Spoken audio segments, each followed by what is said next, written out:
les indispensables avec Reda Mrabit.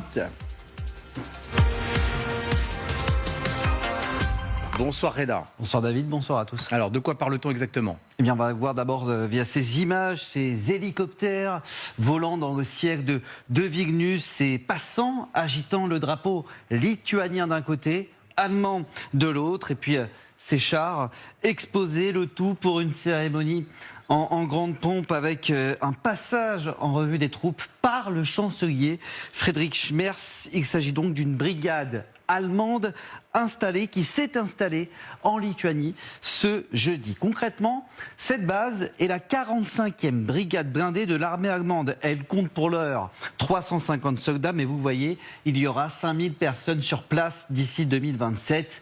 Il y a aussi en termes de matériel des chars Léopard, ces chars historiques allemands déployés notamment en Ukraine, et puis des bataillons d'infanterie. Alors, pourquoi cette base ? Fin 2023, quand elle a été décidée par le précédent chancelier Olaf Scholz, c'était une réaction à l'invasion russe en Ukraine. L'objectif, c'est de protéger la Lituanie et plus largement les pays baltes. Rappelons que la Lituanie possède plus de 200 km de frontières communes via l'enclave de Kaliningrad. Juste là, cette frontière prolonge le corridor de Suwałki. Il s'agit d'une bande de terre stratégique qui relie notamment la Lituanie et la Pologne.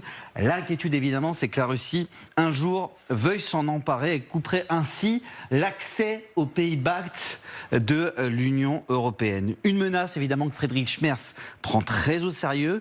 L'ambition, ce n'est pas que la Lituanie, ce sont les pays baltes, c'est aussi l'OTAN. Anyone who challenges NATO must know that we are prepared. Anyone who threatens any ally must know that the entire alliance will jointly defend every inch of NATO territory. Voilà, l'installation de cette base allemande est une étape historique. Oui, c'est la première base allemande militaire permanente à l'étranger depuis la Seconde Guerre mondiale. Du fait du poids de l'histoire, depuis 80 ans, l'Allemagne n'avait pas assumé de développer sa puissance militaire. Elle cherchait non pas à la déployer, mais à faire en sorte de conserver des bases militaires, notamment en Afghanistan, au Kosovo, au Niger, sous mandat international pour des opérations de maintien de la paix ponctuelles. Le point de bascule, c'est février 2022. La guerre en Ukraine éclate. Quelques jours plus tard, Olaf Scholz, chancelier de l'époque, prononce le discours du Zeiten V2, littéralement le discours du tournant. Aber machen wir uns nichts vor, bessere Ausrüstung, modernes Einsatzgerät, mehr Personal, das kostet viel Geld. Wir werden dafür ein Sondervermögen Bundeswehr einrichten. Im Haushalt 2022 wird dieses Sondervermögen einmalig mit 100 Milliarden Euro ausstatten. Et cette politique, elle a été protégée, renforcée par le nouveau chancelier Friedrich Merz, et ce dès son arrivée au pouvoir. Écoutez les mots qu'il a choisis lors de son premier discours au Parlement la semaine dernière.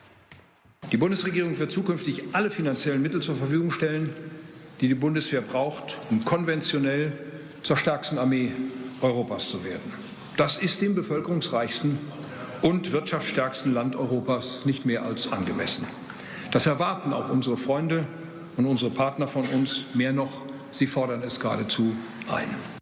Épreuve supplémentaire de ce tournant, l'idée de renforcer la défense en Allemagne est aujourd'hui consensuelle puisque l'accord de coalition qui a été conclu entre Friedrich Merz et les Verts récemment concerne des investissements qui peuvent aller jusqu'à 1 000 milliards d'euros dans le budget de l'armée allemande. Merci Reda. Alors,